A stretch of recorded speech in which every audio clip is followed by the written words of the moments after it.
disfrute, la felicidad real. Y ese es el tema de las bienaventuranzas, y ese es el tema del Sermón del Monte, en donde las bienaventuranzas comienzan. Claro, el sermón llega hasta el capítulo 7, y ese es el final, pero Jesús comienza con estas bienaventuranzas. Son llamadas, cada una comienza con la palabra bienaventurados, la cual es simplemente otra manera para felicidad. Jesús le estaba hablando primordialmente a sus discípulos, recordará usted. Sus discípulos vinieron a él, dice en el versículo 1, pero también más allá de ellos eran el círculo interior. La multitud podía oír lo que él estaba diciendo también. Todo mundo necesita oír de la felicidad, no solo aquellos que ya conocen al Señor, sino todo mundo. Todo mundo necesita oír que Dios quiere traernos felicidad verdadera, bendición verdadera. Y la pregunta es, ¿cómo encuentra usted eso? Y las bienaventuranzas nos indican lo que realmente es opuesto a lo que el mundo asumiría. Bienaventurados los pobres, el mundo diría bienaventurados los ricos. Bienaventurados los que lloran, el mundo diría bienaventurados los que se ríen. Bienaventurados los gentiles o los mansos, el mundo diría bienaventurados los soberbios y los que tienen confianza. Bienaventurados los que tienen hambre y sed. El mundo dirá bienaventurados son aquellos que no tienen hambre ni sed porque tienen todo. Somos moldeados por el mundo, inclusive aquellos de nosotros que estamos en el reino. Y nuestras actitudes se vuelven moldeadas por el mundo. Los medios masivos de comunicación del mundo, periódicos, libros, revistas, televisión, radio, música, películas, usted dígalo. Literalmente, de manera imparable, nos vende la perspectiva del mundo. Y al final, corrompe nuestra manera de pensar, que de otra manera es pura. Esto no solo es algo fuera de lo normal en nuestro día, lo fue para la gente en Israel, incluyendo los discípulos, que buscaron entender verdaderamente a Dios y al reino. Pero su manera de pensar también estaba corrompida por la filosofía que reinaba en su día, la cual fue perpetrada por líderes religiosos, en esos días los fariseos y los saduceos. Jesús tuvo que aclarar todas las mentiras y todo el error y regresar a la médula de la felicidad verdadera. La felicidad verdadera es encontrada, por cierto, únicamente al entrar en su reino. ¿Qué significa eso? Eso significa simplemente solo al convertirse en un súbdito de Él, solo al reconocerlo como Rey, viniendo a su esfera de vida, viniendo bajo su dominio, viniendo bajo su autoridad, viniendo bajo su bendición. Ese es el único lugar en donde la felicidad verdadera ocurre. Entonces, cualquier oferta de felicidad es al mismo tiempo un llamado al reino. Cuando Jesús dijo, serán felices si hacen esto, serán felices si hacen esto, Él realmente estaba diciendo, así es como entras al reino y allí es donde encuentras la felicidad. Entonces, aquí tiene usted no solo enseñanza acerca de cómo ser feliz, sino enseñanza acerca de cómo entrar al reino, porque son lo mismo. Entrar al reino es donde la felicidad se encuentra. Y afuera del reino no hay felicidad verdadera. La palabra bienaventurados tiene un opuesto. La palabra bendición tiene un opuesto. Maldito, maldecir. De hecho, en el griego es la palabra guay, la cual es ay en español. Y ay no es un deseo con respecto a una condición venidera. Ay no es una descripción de una condición actual. Ay es una verdad pronunciada sobre gente y significa son malditos. Y la palabra bienaventuranza es lo opuesto. Bendición, macarios. Bienaventuranza es una palabra pronunciada sobre personas, pronunciada en ellos como los destinatarios de toda la bondad de Dios, lo cual produce una condición de felicidad. El reino es un lugar para que Dios derrame bendición. Efesios 1, versículo 3. Hemos sido bendecidos ¿con qué? Con toda bendición espiritual en los lugares celestiales en Cristo Jesús. Cuando llegamos al reino, comenzamos a ser bendecidos. En Efesios capítulo 2 nos dice que esa bendición continuará para siempre, porque dice, en las edades venideras Él mostrará las riquezas que sobrepasan todo de su gracia en bondad hacia nosotros en Cristo Jesús. Él comenzó bendiciéndonos el día que entramos al reino. Él comenzó proveyendo todas las cosas para hacernos verdaderamente felices, y eso seguirá por los siglos de los siglos en esta vida y en la vida venidera. Dios nos ofrece salvación desde nuestra perspectiva para llevarnos a la felicidad verdadera, contentamiento, bendición, gozo. Eso es lo que Dios ofrece, y el camino o el patrón para recibir esa bendición y entrar al reino es bosquejado para nosotros en estas bienaventuranzas increíbles. Comienza con ser pobre en espíritu y llorar y ser manso y tener hambre y sed de justicia. Se manifiesta a sí mismo en una actitud de misericordia, pureza y ser un pacificador, y causa que el mundo reaccione contra nosotros con persecución y acusaciones falsas. Pero al final nos transforma en el versículo 13 en sal y versículos 14 al 16 en luz.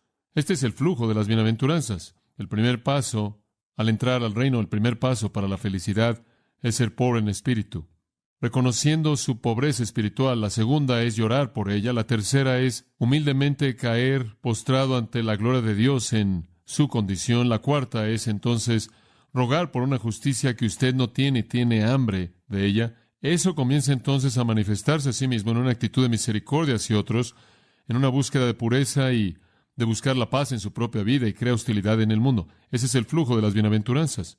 Debemos comenzar en el principio, porque esta es información tremendamente importante, ¿verdad? Tremendamente importante para gente que está fuera del reino, como también para aquellos que están adentro del reino. Tomemos la primera bienaventuranza en esta noche en el versículo 3. Bienaventurados los pobres en espíritu, porque de ellos es el reino de los cielos. Ahora, queremos responder unas cuantas preguntas que van a ser presentadas, y eso nos va a llevar a lo largo del significado de la bienaventuranza. Pregunta número 1. ¿Por qué Cristo comienza con esto? Este es el primer sermón registrado de Jesús.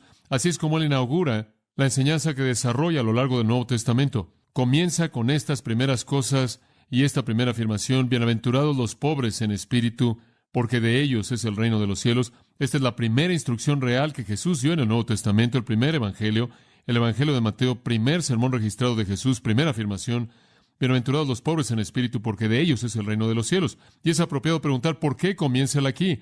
Debe ser importante, es lo primero dicho, la primera cosa registrada en términos de predicación en sí de Jesús. ¿Por qué comienza Él con esto? Porque es la característica fundamental del cristiano. Es la característica fundamental del ciudadano del reino de los cielos. El resto de las características fluyen de esta. Aquí es en donde todo comienza, aquí es en donde comienza la felicidad, aquí es en donde la entrada al reino comienza. Jesús comienza al decir: hay una montaña que tienes que escalar, hay altitudes que tienes que escalar, pero lo primero que debes reconocer es que estás afuera del reino de Dios y no puedes llegar ahí por ti mismo. La montaña es demasiado alta, las altitudes son demasiado grandes, no lo puedes hacer. Y tienes que comenzar con ese reconocimiento. No puedes entrar en mi reino, no puedes ser feliz hasta que reconozcas tu bancarrota, tu pobreza. Esto es algo muy importante para los judíos, que están muy orgullosos por sus méritos religiosos, muy orgullosos por sus logros ceremoniales, muy orgullosos por los sacrificios que le habían ofrecido a Dios, muy orgullosos por su celo por la ley, muy orgullosos por su circuncisión, muy orgullosos por su identificación con el pueblo del pacto de Israel, muy orgullosos por su justicia personal. Confiaban en sí mismos, creían que eran importantes en sí mismos. Y Jesús dice: si vas a entrar al reino y encontrar felicidad verdadera, tienes que reconocer que no tienes absolutamente nada. Estás en bancarrota. Ahí es en donde todo comienza.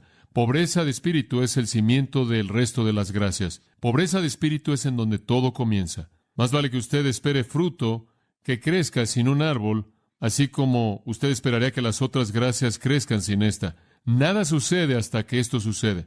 Mientras que una persona no es pobre en espíritu, esa persona no es capaz de felicidad en el sentido en el que Dios lo ofrece. Esa persona no es capaz de entrar al reino. Mientras que yo me estoy aferrando a mi importancia personal y a mi justicia personal y a mis propios méritos y a mi propia religiosidad y a mi propia moralidad, y mientras que me estoy aferrando a esto como si de alguna manera me hubiera ganado el acceso a Dios, mientras que mi mano está llena de esa suciedad, nunca puede recibir el oro de la gracia de Dios. La felicidad es únicamente para aquellos que son indignos. Isaías lo dijo de Cristo, y Cristo lo reiteró, Isaías 61:1. El Espíritu de Jehová está sobre mí. Jesús lo repitió en el Evangelio de Lucas. Me ha enviado a sanar a los quebrantados. Todo comienza con quebrantamiento de corazón. Jesús lo repitió en el Evangelio de Lucas. Me ha enviado a sanar a los quebrantados de corazón. Todo comienza con quebrantamiento de corazón. Hasta que alguien es pobre en espíritu, Cristo nunca es visto por lo que realmente es. Él nunca es preciado. Antes de que usted pueda ver en cuánta bancarrota está usted no puede entender cuánto valor Cristo tiene. Usted nunca puede ver su valor sin paralelos hasta que usted entiende la plenitud total de su propia indignidad, su ausencia de valor. El que se ve a sí mismo vestido en harapos puede valorar la túnica de justicia que Cristo trae. Hasta que usted es pobre, usted no puede ser rico. Hasta que usted es un insensato, no se puede volver sabio. Hasta que usted pierde su vida, no la puede salvar. Jesús con frecuencia presentó cosas paradójicas como esas. ¿Y por qué es esto primero? Porque inevitablemente lo que evita que la gente entre al reino es soberbia. Y en el comienzo mismo la soberbia debe ser quebrantada. Proverbios 16:5 dice, malditos son los soberbios. Estas cosas Dios aborrece, un corazón soberbio, en la parte de arriba de la lista. Ahora, la soberbia no necesariamente significa que usted desfila su dinero, no necesariamente significa que usted desfila sus bienes y sus posesiones y etcétera. Soberbia significa que usted confía en su mérito personal, moralidad personal, religión personal, bondad personal.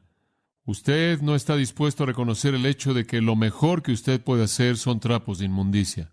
La única manera entonces de entrar al reino de Dios, la única manera de venir a la bendición, la única manera de ser feliz en términos genuinos, verdaderamente feliz tanto en el tiempo como en la eternidad, es confesar su propia indignidad, su incapacidad total de agradar a Dios, su propia incapacidad de satisfacer, de cumplir con el estándar de Dios. Fue el apóstol Pablo quien atravesó por esto. Él dijo, cuando yo era judío, estaba viviendo mi judaísmo y confiando en él. Él dijo, con respecto a la ley, irreprensible. Con respecto a mantener externamente la ley de Dios, yo era irreprensible. Nadie podía haber identificado alguna falla en mi guardar la ley en términos ceremoniales. Pero él también dijo, no tenemos confianza en la carne. No confianza en la carne. A primera vista de cualquier judío que guardaba la ley, cualquier fariseo, Pablo se veía como el modelo de virtud religiosa. Pablo dice, todo era estiércol. Filipenses 3, todo era basura. Él dice, todo era desperdicio, desecho. De eso está hablando Jesús. Él está hablando de ver lo mejor que usted es y entender que es basura, estiércol, desecho. La iglesia en la Odisea estaba engañada. Apocalipsis 3:17 decían, soy rico y no tengo necesidad de nada. Eso con toda seguridad lo va a mantener usted afuera del reino. ¿Cuántos insensatos como esos hay? Y los ha habido a lo largo de toda la historia, pero que no ven la realidad en absoluto. Son como la pequeña sierva de la que escribió Séneca, quien nació ciega, pero no lo creía. El mundo, dijo ella, es oscuro, pero yo no estoy ciega. Muchos perecen en una condición así necia de desprecio hacia la realidad. Entonces Jesús comienza aquí, porque todo comienza aquí. Usted nunca entrará al reino, usted nunca experimentará la felicidad verdadera hasta que haya un reconocimiento profundo de bancarrota espiritual, no solo en las peores cosas en su vida, sino en las mejores. Que como Isaías lo dijo, su justicia es como trapo de inmundicia. Su ser irreprensible con respecto a la ley, Filipenses 3, es estiércol. Su moralidad no vale nada. Todo comienza ahí. Y esa es la razón por la que Él comienza ahí. Eso quiere decir que las únicas personas que entran al reino, las únicas personas que experimentan la bendición de Dios, son personas que llegan a un punto de reconocimiento de bancarrota espiritual total. Ahora entremos a eso y hagamos una segunda pregunta. Específicamente, ¿qué quiere decir Jesús con bienaventurados los pobres en espíritu? ¿Qué está diciendo Él de manera específica? O dicho de otra manera, ¿de qué tipo de pobreza está hablando Él? Bueno, permítame decir en primer lugar que Él no está hablando de pobreza material. Y hay muchas personas que quieren en cierta manera hacer del Sermón del Monte un estándar ético agradable y lo quieren citar, bienaventurados los pobres, y quieren colocar alguna virtud junto a la pobreza. De hecho, Lucas 6:20 dice, bienaventurados los pobres. Aquí en Mateo, claro, estamos indicando de qué tipo de pobreza estamos hablando. Pero hay suficientes personas que piensan que la pobreza en sí misma, esto es la ausencia de posesiones materiales y ausencia de dinero, de alguna manera en sí misma es una virtud. De eso no está hablando nuestro Señor. Si lo fuera, entonces no será cristiano aliviar la carga de alguien, ¿no es cierto? No será cristiano darle dinero a los pobres. Y la Biblia una y otra vez nos dice que le demos dinero a los pobres, que le demos alimento a los pobres, que satisfagamos las necesidades de aquellos que no tienen. Si de alguna manera la pobreza en sí misma fuera una virtud, entonces los estaremos llevando de la virtud al vicio. Entonces estaremos mejor dejando a la gente que se está muriendo de hambre y dejar a los refugiados de guerra en su privación, que continúen en su aflicción extrema, que dejemos solos a los huérfanos, que cerremos todos los hospitales, que terminemos con todos los esfuerzos misioneros y la bienaventuranza espiritual de alguna manera estuviera asociada con la pobreza material. No lo está. Hoy día, la especie de evangelio nuevo es que la bienaventuranza espiritual está asociada con la riqueza. Entre más rico es usted en la actualidad, más evidencia supuestamente usted da de haber entrado a la prosperidad del evangelio. No estamos hablando aquí de cosas materiales en absoluto aquí. Ser pobre o ser rico no tiene nada que ver con esto. Hubieron muchas personas pobres, y todavía las hay que entran al reino. Y hay unos cuantos ricos, no muchos, pero unos cuantos. Nicodemo y José de Arimatea fueron hombres ricos, como aparentemente también lo fue Filemón. Como dije, 1 Corintios 1:26 dice que no hay muchos, pero hay algunos. David, recordará usted, en el Salmo 37, testificó que en todos sus años él nunca había visto a los justos desamparados y nunca los había visto como mendigos pidiendo pan. En la vida de Pablo hubieron tiempos de hambre, hubieron tiempos de sed, y hubieron tiempos cuando él tuvo lo suficiente. Él sabía cómo estar humillado y cómo abundar, le dijo a los filipenses. Nunca estuvo de mendigo, tampoco lo hubo con el Señor. Algunas personas piensan que Jesús fue el más pobre de los pobres. No lo fue. Jesús creció en un hogar de clase media, quizás inclusive mejor que un hogar de clase media. Su padre tuvo su propio negocio, él fue un carpintero o un constructor. También pudo haber sido alguien que trabajaba en la construcción de casas y todas las cosas como esas. Jesús creció aprendiendo un oficio. La única razón por la que él no se ganó la vida fue porque él se volvió un ministro itinerante, un predicador itinerante, y viajaba siendo apoyado por los donativos de aquellos que creían en su ministerio. Pero tenían dinero, tenían suficiente dinero para dar algo. Usted se acuerda de Judas, que tenía la bolsa y no solo era para las necesidades de los discípulos conforme viajaban, sino también tenían un poco adicional, un poco extra para dar a los pobres conforme era necesario. El Señor nunca estuvo de mendigo, los 12 nunca estuvieron de mendigos, Pablo nunca estuvo de mendigo, y fueron acusados los discípulos de ser incultos, fueron acusados de ser ignorantes, fueron acusados de estar locos, fueron acusados de voltear de cabeza el mundo, pero nadie jamás los acusó de estar de mendigos. De alguna manera no fueron virtuosos porque estaban viviendo en un estado de pobreza. Entonces, ¿qué es esta pobreza en espíritu?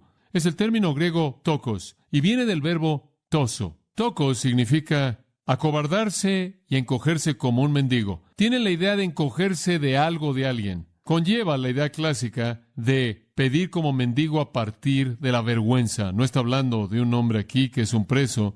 Usted no está hablando de alguien que ha descubierto cómo enriquecerse al ser identificado de manera falsa como un mendigo. Usted está hablando de una persona que realmente está acobardándose, está encogiéndose, avergonzado por tener que ser un mendigo, rogar como un mendigo, pero sin tener alternativa. El griego clásico describe este tokos como alguien que está reducido a ser un mendigo, quien se agacha, que no está dispuesto a levantar sus ojos, rogando porque le den limosna y moviéndose en condiciones miserables, dice un léxico. Es un mendigo, alguien que no tiene riqueza, no tiene influencia, ni posición, ni honra, ni respeto, en algunos casos sin poseer nada, fuera de los harapos que usan. Un verdadero mendigo aquí. Hay otra palabra traducida pobre en el Nuevo Testamento, penés. Es usada en 2 Corintios 9:9. Ese es un tipo diferente de pobreza. Y el griego hace estas distinciones. Esa es pobreza que demanda trabajo diligente diario para ganarse la vida. Ese es alguien que no tiene un almacén, no tiene una cuenta de ahorro, tiene que trabajar diariamente simplemente para comer a diario. Penés es ser tan pobre que usted tiene que trabajar duro diariamente para sostener su vida. Tokos es ser tan pobre y estar tan privado y ser tan incapaz que su pobreza es tan profunda y usted es tan incapaz que lo único que puede hacer es ser un mendigo. Usted no tiene la capacidad de trabajar, usted no tiene la habilidad de trabajar, entonces usted depende de manera total de los donativos de otros. Todo viene usted de una fuente externa. Eso es tokos. Usted no tiene recurso, no tiene talento, ni habilidad, ni oficio, nada. En términos típicos, en el mundo antiguo, humillaba a tal grado un hombre ser un mendigo que se inclinaba, que se agachaba, cubría su rostro con un atuendo, estiraba su mano avergonzado, inclusive porque el dador conociera su identidad. Esa es la palabra que Jesús usó. ¿Quiere entrar usted a su reino? Ahí es donde usted comienza. Este es el diagnóstico verdadero del hombre. Y es únicamente cuando usted lo reconoce que usted se convierte en un candidato para entrar al reino de Dios de la felicidad. Cuando usted se ve a sí mismo como vacío, pobre, inútil, en bancarrota, usted no puede contribuir en nada su salvación. Usted no le puede dar a Dios nada que de alguna manera lo califique usted para alguna bendición de Él. Usted es tocos, no penés. Usted necesita misericordia. Usted necesita gracia de una fuente externa, de Dios mismo, porque usted no puede traer nada. Usted está privado, es un mendigo, depende de manera total. ¿Qué está diciendo entonces Jesús? Felices son los privados. Felices son los mendigos. Felices son los que dependen sin esperanza alguna. Felices son las personas que no tienen nada y no pueden ganarse nada.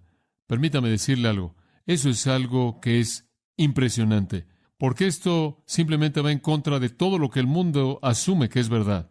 Ahora, esta pobreza es definida aún más como pobreza en espíritu. No es pobreza con respecto al dinero, cosas materiales. No es pobreza con respecto a algo externo. Es pobreza con respecto a lo que es interno, con referencia al espíritu. En otras palabras, ven el interior y se dan cuenta de la realidad de su estado de bancarrota espiritual. Este es el primer mensaje que Jesús quiso dar a los pecadores. Reconoce tu condición de bancarrota espiritual. Y Él se lo dio a personas que pensaban que eran ricos espiritualmente. Estos judíos que pensaban que habían alcanzado la salvación por su propia justicia personal. Isaías 66:2. Isaías, hablando para Dios, dice, pero a este miraré. ¿A qué tipo de hombre mira Dios? Al que es pobre y humilde de espíritu y que tiembla mi palabra. Alguien que reconoce su pobreza espiritual y que tiembla al contemplar el juicio de Dios. Y se da cuenta de su bancarrota espiritual, se da cuenta de que no hay nada con lo que él pueda presentarse a Dios, se da cuenta de que él no tiene esperanza bajo la ira de Dios. Salmo 34:18 lo dice de esta manera. Jehová está cercano a los quebrantados de corazón y salva a los que son de un espíritu contrito. La misma cosa. ¿A quién salva Él? Aquellos que saben que no son nada, aquellos que están quebrantados, aquellos que están devastados en el interior porque han llegado a entender su condición en pecado y depravación, su condición vacía, pobre, inútil, sin esperanza. El Salmo 51:17 lo vuelve a decir. Los sacrificios de Dios son un espíritu quebrantado, un corazón quebrantado y contrito, Dios no despreciarás. De nuevo es ese quebrantamiento espiritual, ese sentido de bancarrota espiritual y vaciedad que produce la gracia de Dios. Me encanta Isaías 57:15. Hay varios lugares en donde este mismo énfasis es presentado, pero quizás este es el más claro de todos, porque el contraste es tan grande. Isaías 57:15. Porque así dice el alto y sublime Dios, el que vive para siempre, cuyo nombre es santo, yo habito en la altura y la santidad. Y aquí está todo este lenguaje exaltando a Dios y eleva a Dios y levanta a Dios. Él es llamado el alto y sublime y Él habita en un lugar alto y santo. Después Él dice esto, y habito con el contrito y bajo de espíritu, para revivir el espíritu de los humildes y para revivir el corazón de los contritos. Eso significa aquellos que saben que no tienen valor, saben que no tienen nada por qué ser reconocidos. Cuando Él dice pobre en espíritu, Él no está hablando de ser pobre en espíritu en el sentido de alguien que carece de entusiasmo, o alguien que es flojo, o alguien que es callado, o alguien que es indiferente, o alguien que es pasivo. Él está hablando de personas que entienden su bancarrota espiritual, en contraste a los fariseos que eran tan soberbios por lo que supuestamente era su propia justicia. Pablo en Romanos 10 dice que buscaron establecer su propia justicia. El pobre en espíritu es lo opuesto. Es el que ha tenido todo el sentido de suficiencia personal, autosuficiencia quitada. Todo se acabó. Es un corazón de desesperación. Encuentra su orgullo en sus rodillas. Él es mejor descrito, creo, en la ilustración de Lucas, capítulo 18. Esta es la más incisiva de todas las historias de Jesús.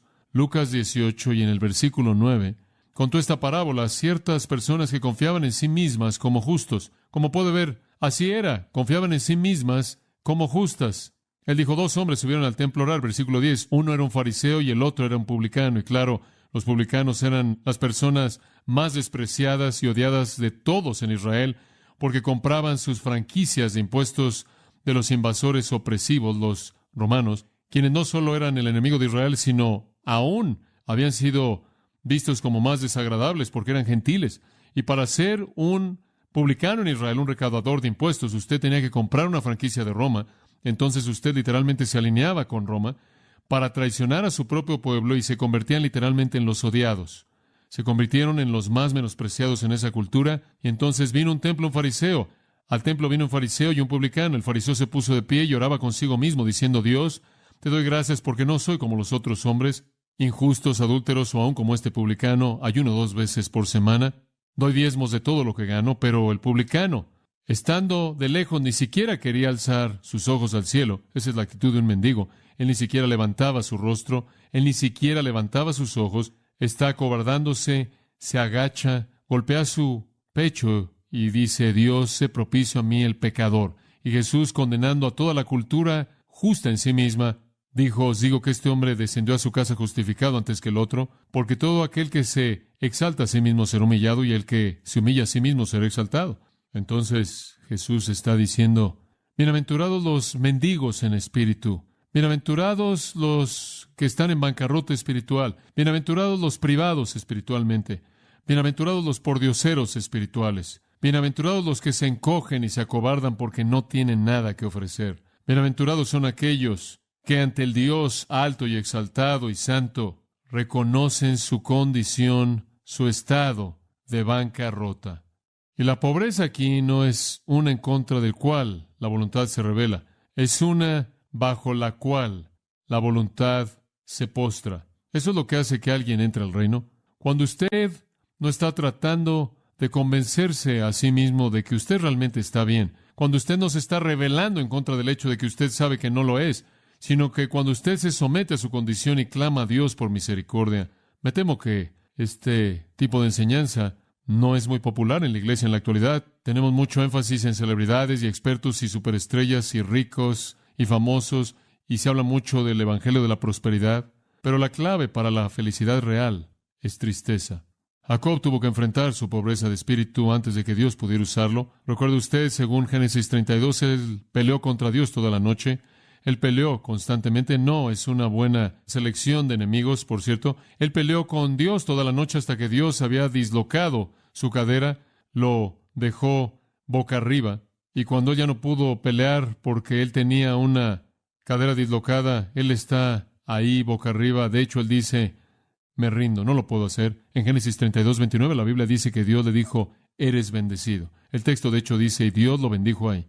Bendecido en quebrantamiento. Isaías fue usado de manera maravillosa por Dios, pero no sino hasta que su espíritu fue quebrantado. No fue sino hasta que él había tenido la visión en el templo, en Isaías 6. Esto es increíble. Él fue al templo porque el rey Usías había muerto, y el rey Usías había sido rey por 52 años. Y el rey Usías representaba el éxito de la nación, el éxito de la teocracia de Israel, y habían estado en paz con todos sus vecinos. Había una posición fuerte en la Guerra Fría. La fortaleza militar de Israel era formidable y sus enemigos los dejaron solos. Había una economía que florecía en Israel.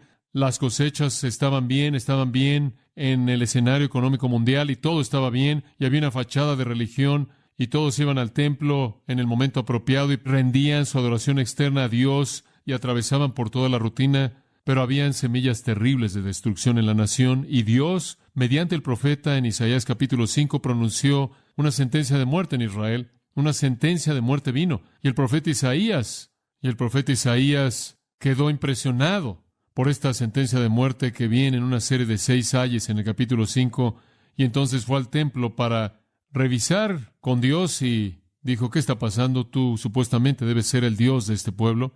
Supuestamente tú debes proteger a este pueblo y no juzgar y no castigar a este pueblo. ¿Por qué no lo restauras? ¿Por qué no traes avivamiento? ¿Por qué no haces una obra positiva? ¿Qué está pasando? Él no entendía, y él fue para tener una visión de Dios.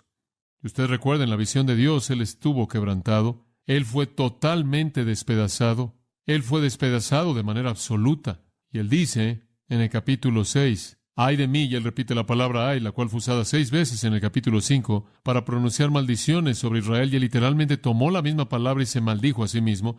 Él dice: me estoy desintegrando, ay de mí, me estoy deshaciendo. En el hebreo, me estoy desintegrando, literalmente me estoy desensamblando, literalmente me estoy haciendo pedazos, literalmente me estoy despedazando, me estoy convirtiendo en nada, estoy regresando al polvo, me veo a mí mismo y veo absolutamente nada. Y soy un hombre, dice él, con una boca sucia.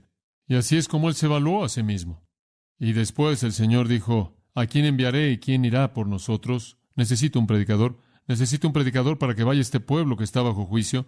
Necesito un predicador para llamarlos al arrepentimiento. ¿Quién irá? Y solo hay un hombre ahí. Isaías sabe que él debe responder a la pregunta. Él dice, heme aquí, Señor, ¿qué? Envíame a mí. He ido a predicadores, usted sabe mejorar eso. Heme aquí, envíame a mí. No creo. Creo que Isaías tenía su cabeza mirando hacia abajo, probablemente hacia el suelo. Él ni siquiera levantaba sus ojos, y él puso ambas manos sobre su cabeza y dijo, heme aquí, envíame a mí, esperando que Dios lo aplastara. Y Dios dijo, tú eres el hombre que quiero. Levántate y ve. Y de nuevo, futilidad a partir de quebrantamiento. Gedeón, ese hombre poderoso de Dios, fue usado poderosamente por Dios porque él estaba tan consciente de su ineptitud.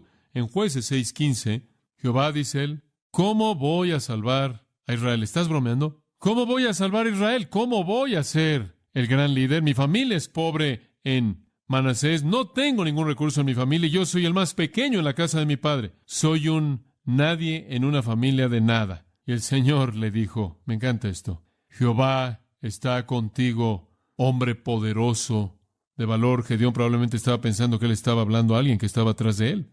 Como puede ver, la clave de la bendición y la clave de la felicidad siempre es indignidad. Piense en Moisés, quien se sintió profundamente indigno para la tarea. Recordará usted, Dios le dijo que guiara al pueblo y él dijo, no puedo guiar al pueblo. Yo tartamudeo. Dios le dice, ¿quién hizo tu boca? Él estaba tan consciente de su ineptitud, tan consciente de su insuficiencia, de su incapacidad. Fue el corazón de David. También cuando dijo, Señor, ¿quién soy yo para que tú vengas a mí? ¿Entiendes tú a quién tienes aquí? ¿Estás seguro de que tienes a la persona correcta para hacer lo que estás pidiendo? En el Nuevo Testamento lo vemos en Pedro, agresivo, confiaba en sí mismo por naturaleza, pero devastado en la presencia del Señor y diciéndole, apártate de mí, oh Señor, porque soy un hombre pecador, salte de mi presencia. Es demasiado intimidante. El apóstol Pablo sabía que en su carne no había nada bueno. Él era el primero de los pecadores, dice él. Él era un blasfemo, él era un perseguidor. Todo lo que jamás había llegado a ser y todo lo que él había llegado a alcanzar era estiércol, basura. Él lo consideraba todo como pérdida. Él no confiaba en la carne, él no era suficiente para nada. Su fortaleza solo se hallaba en su debilidad. Como puede ver, ahí comienza todo. Ahí es en donde la entrada al reino comienza. Ahí es en donde todo comienza. Por cierto, no termina después de eso. Vivir en el reino demanda una admisión constante y continua de que en usted mismo usted no es nada y que su única fuerza viene en medio de su propia admisión de debilidad. Ahora escuche, esta es la cosa más difícil que el pecador endurecido puede hacer, porque si él no adora al Dios verdadero, él adora al Dios que él mismo ha inventado, el cual en muchos casos es sinónimo consigo mismo. Él se ha estado postrando a la imagen que él mismo ha levantado, y él es el Dios que ocupa el lugar primordial en ese altar. La cosa más difícil que el corazón endurecido tiene que hacer es admitir su bancarrota total e indignidad. Ustedes judíos, Jesús está diciendo, piensan que están en el reino de Dios. Ustedes piensan que han encontrado el camino para entrar. Quiero que sepan algo. Ustedes no están adentro y no pueden entrar en sus términos. Juan 7:34, él le dice a los líderes judíos, me buscaréis y no me hallaréis, y a donde yo voy ustedes nunca vendrán, no están en mi reino. Entonces, ahí es en donde la salvación comienza. La bendición comienza, la felicidad comienza con esta admisión. La ausencia de toda soberbia, la ausencia de toda confianza en uno mismo, justicia personal, certeza personal, confiar en uno mismo, el conocimiento de que no somos nada ante Dios en nosotros mismos en absoluto. Debe haber este vacío antes de que pueda llegar a haber una llenura. Fue San Agustín antes de su conversión. Él estaba tan orgulloso de su intelecto, él fue una gran mente, tan orgulloso de su conocimiento, pero él mismo confiesa que solo fue después de que se vació a sí mismo del orgullo que encontró la sabiduría verdadera de Dios. Martín Lutero entró en un monasterio en su juventud, y la razón por la que él entró en el monasterio fue para ganarse la salvación. Su objetivo era ir al monasterio y ganarse su salvación mediante la piedad y buenas obras. Hay muchas personas que han creído eso a lo largo de los años. Esos monjes, usted va ahí, y de alguna manera, mediante su privación y contemplación, usted gana la salvación. Pero Martín Lutero tuvo un sentido agudo de fracaso cuando él estuvo en el monasterio. Él fue amartillado por la culpabilidad. Él comenzó a reconocer su propia incapacidad de agradar a Dios, comenzó a vaciarse a sí mismo de todo esfuerzo por ganarse su salvación, y únicamente entonces Dios lo salvó por la gracia mediante la fe. Entonces, el resumen de esta gran verdad es afirmado de manera simple. El primer principio de entrada al reino es reconocer que usted no puede entrar. Usted no es capaz. Usted no es capaz. Ahí es en donde usted tiene que comenzar. En usted mismo usted no puede agradar a Dios. No lo puede hacer. Aun si usted puede guardar algunas de las leyes, no puede guardarlas todas. Y si quebranta alguna de ellas, usted ha violado toda la ley de Dios. Jesús lo dijo de esta manera. Más adelante, en este mismo capítulo, Mateo 5, versículo 20, Él dijo, porque os digo que si vuestra justicia no sobrepasa la de los escribas y fariseos, no van a entrar al reino de los cielos. Sea cual sea el tipo de justicia que tienen, no va a llevarlos ahí. Sea cual sea la justicia que poseen, no es suficiente, no es apropiada, no es adecuada. Va a tener que ser más que eso.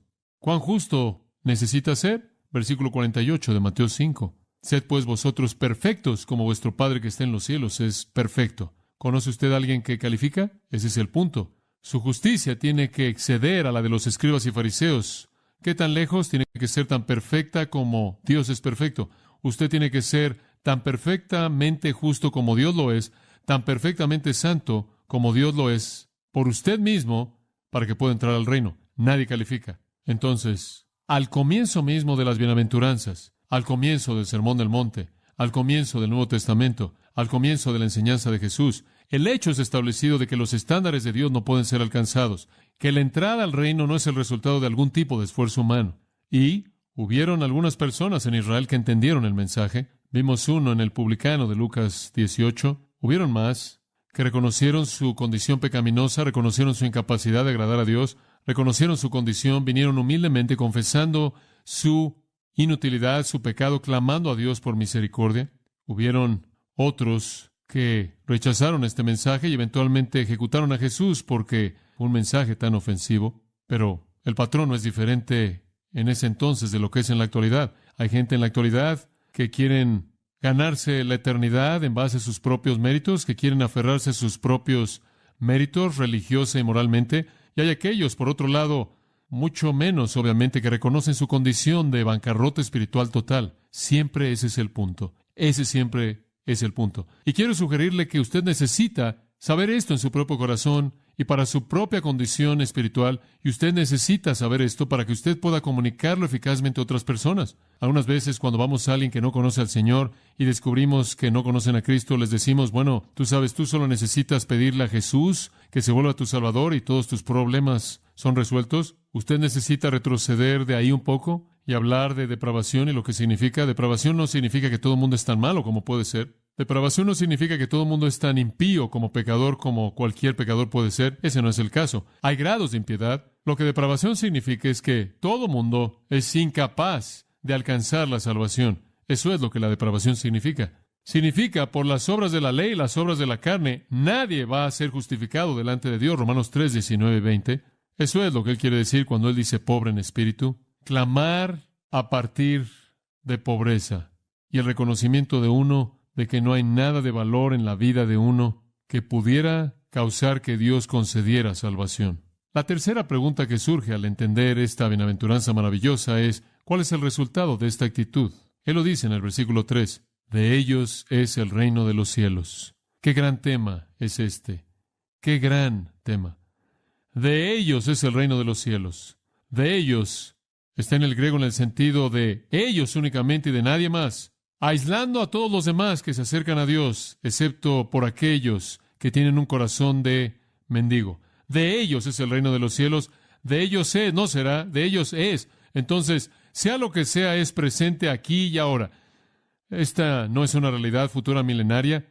Hay un reino futuro milenario. Esto no está limitado al cielo, el nuevo cielo y la nueva tierra eternos. De ellos es el reino de los cielos ahora. El cielo realmente es lo mismo que Dios. Usted tiene de manera intercambiable la frase el reino de los cielos, el reino de Dios, usados en el Nuevo Testamento. El reino de los cielos es simplemente otra manera de referirse a Dios. Y también para referirse al reinado de Cristo. Cristo es el rey sobre el reino de Dios. ¿Qué significa entonces?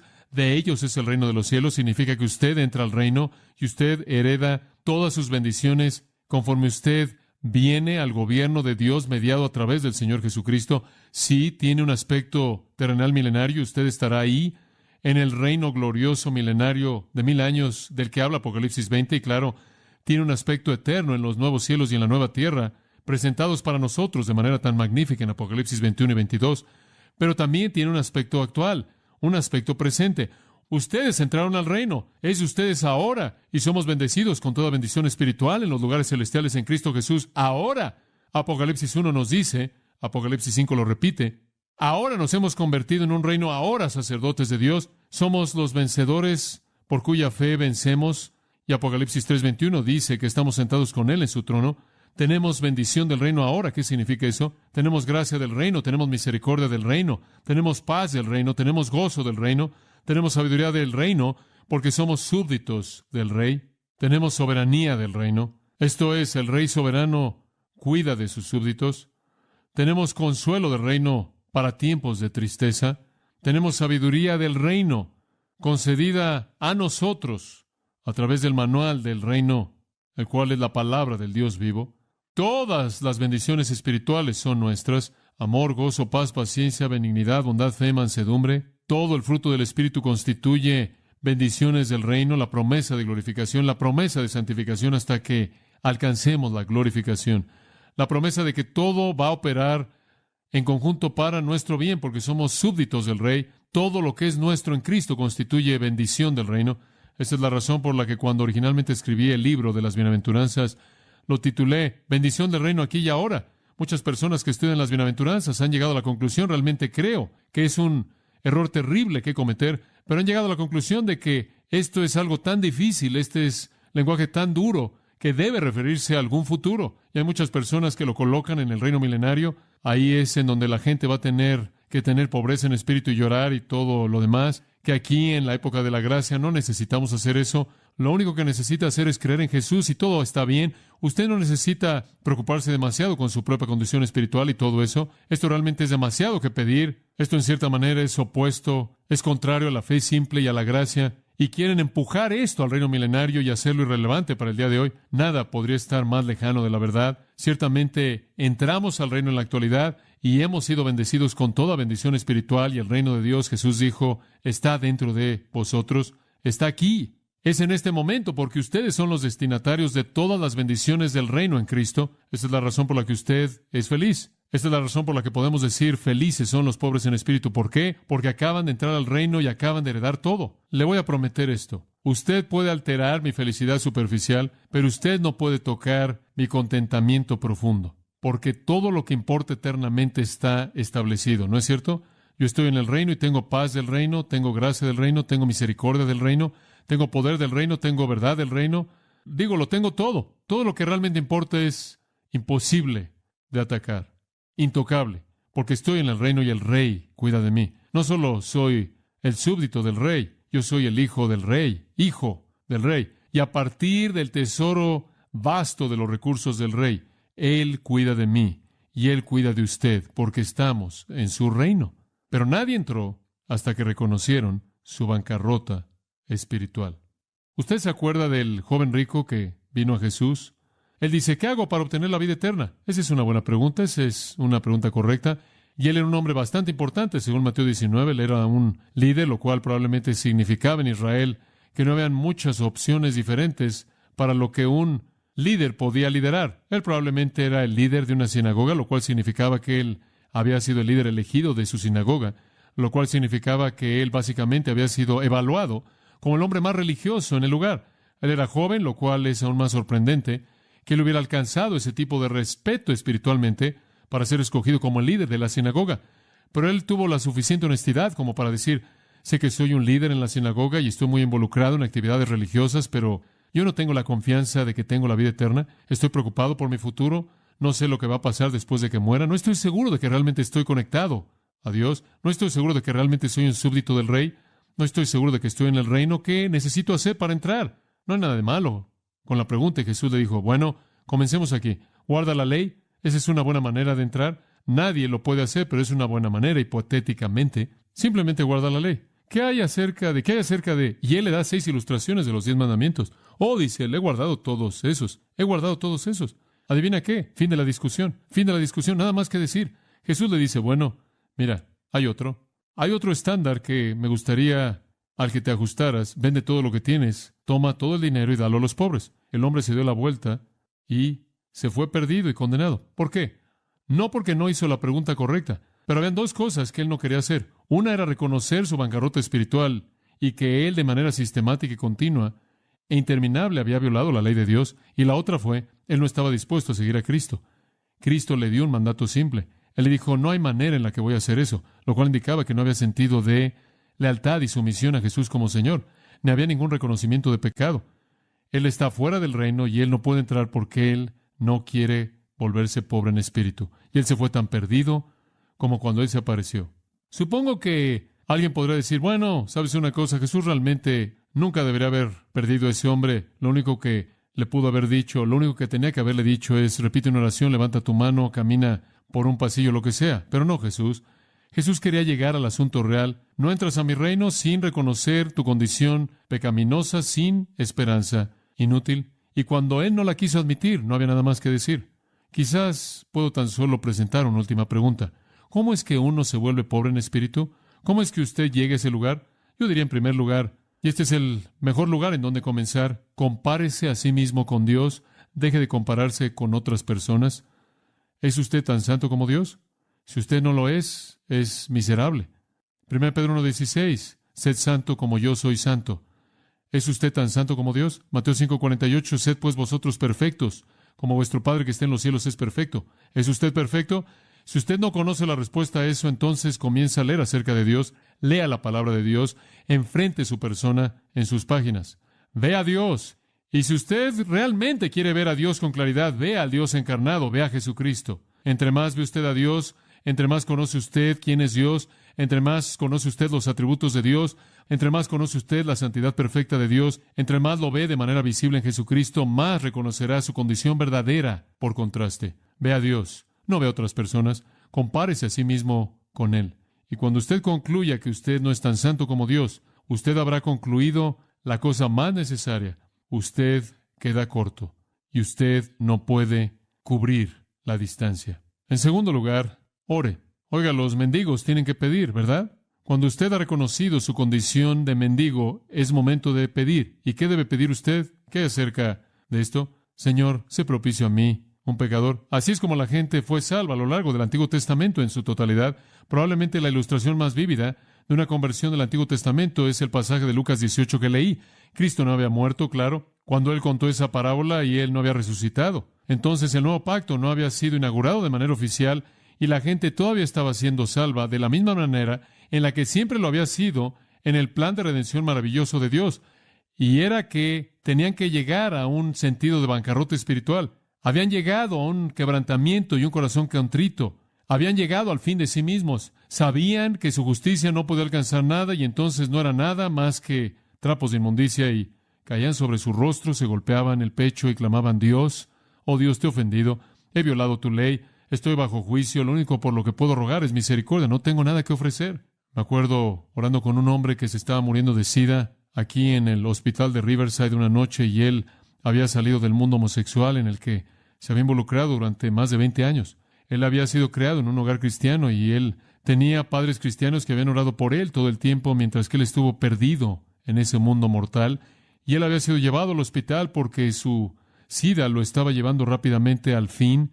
Y él le dijo a alguien en el hospital, quiero que John MacArthur venga y me vea. Nunca lo había conocido y él nunca había estado aquí, pero él dijo que me quería ver. Entonces fui al hospital para verlo y él me contó que él tenía miedo de morir y él me dijo que tenía miedo del juicio de Dios y él me dijo que él había vivido una vida impía, miserable, pecaminosa, y él sabía que era impía y él sabía que era pecaminosa y él sabía que era digno del juicio de Dios y él dijo, no merezco ir al cielo, no quiero irme al infierno, no quiero morir perdido, no quiero morir en mi pecado. Y él siguió hablando de la vida terrible, que él había vivido. En la habitación había, me imagino, eran algunos de sus amigos y amantes. Estaba ahí el trabajador de SIDA que había sido enviado ahí, que es otro homosexual. Había un enfermero homosexual que estaba ahí y después estaban sus amigos. Y conforme esta confesión comenzó a salir de su corazón, estos hombres comenzaron a salirse, más bien de manera rápida, de la habitación. Y finalmente quedamos los dos. Y después de que él había descargado esto, yo le dije, ¿entiendes el Evangelio, David? Él dijo, sí, entiendo el Evangelio. Yo dije, ¿entiendes que Jesucristo murió en la cruz